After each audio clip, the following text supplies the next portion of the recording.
Everyone. So let us have a quick demo of vectors. So I'm going to demonstrate the most commonly used functions that we would be using. So firstly, you need to create an array, and we are going to create a vector. So let's see how we can create a vector array. So let's say we want to create an array of integers. So I will write vector of int followed by the name of the array. This is how we can create a vector array, or simply a vector. So this is going to have zero size. It does not store any elements. So if you simply do cout array.size, this will tell you okay how many elements are there in this particular vector, and you will get an output 0. So let us see this output. So dot slash vector, and you can see this output is actually 0. So what you can do, you can also initialize this array with maybe some number of elements, 1 2 10 12 15, and now I can build the code and I can run it again. So now you can see it contains 5 elements. So one thing we can do is maybe we want to print all the elements in this particular vector. Okay, so this gives us the size of the vector, but the underlying capacity may be higher. Okay, so let us do one thing. Let us also check what is the capacity of the vector.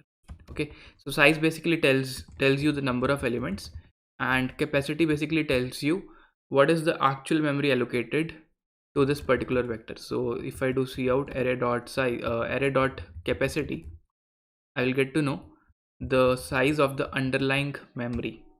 Let me show you. So let us build it and see. So for now it is 5 because we have initialized the array, and when you do an initialization, the capacity is going to remain same. Okay, so let us do one thing. Let us try to insert one more element in this vector, and now you can see this vector is full. So for that we have a very important function that you should remember. It is called as pushback. This function inserts at the end of the array in constant time. So I can say okay, array dot pushback, let us insert one more element in this particular vector, and that element is, let's say, 16. If I build this array and if I see, now you can see the size of the vector is 6 because it contains 6 elements, and the capacity of the vector is 10 because the vector was full and it has doubled itself. Okay, so we can see the doubling is actually happening at the memory level. So let us also talk about how we can print all the elements of the vector. So for that, what we need to do, we need something like we can put a loop like this. For int I equals to 0, I less than number of elements, that is array dot size I plus plus, and I can say cout array of I. So this is how this is very similar to something what you do in arrays also, but instead of having n, we are using array dot size. And similar to arrays, we can access the ith element by writing the name of the vector followed by the index. So this will actually print all the elements. So I will just comment out this code. This is not needed now, and let's see. So now you can see we are able to print all the elements of a particular vector. Okay, similar to pushback, we also have a function called as popback. Suppose I want to remove the last element and I want to insert 16 instead of 15. So what I can do, I can do popback, and if I now see the output, I don't have 15 but I have 16.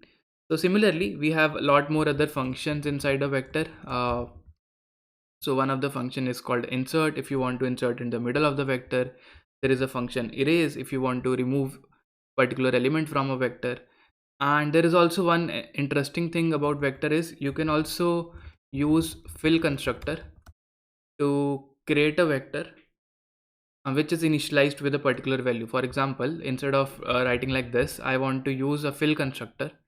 So maybe I will say vector of integers arr, and I can say I want 10 elements each with the value 7.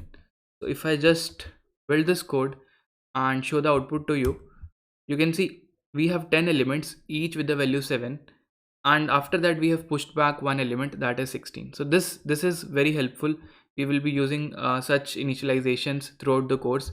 Maybe I want to create a vector visited, and everything is set to 0. So I can say, okay, vector int visited, and it contains maybe 100 elements, and everything is set with 0. So this is how you can do it.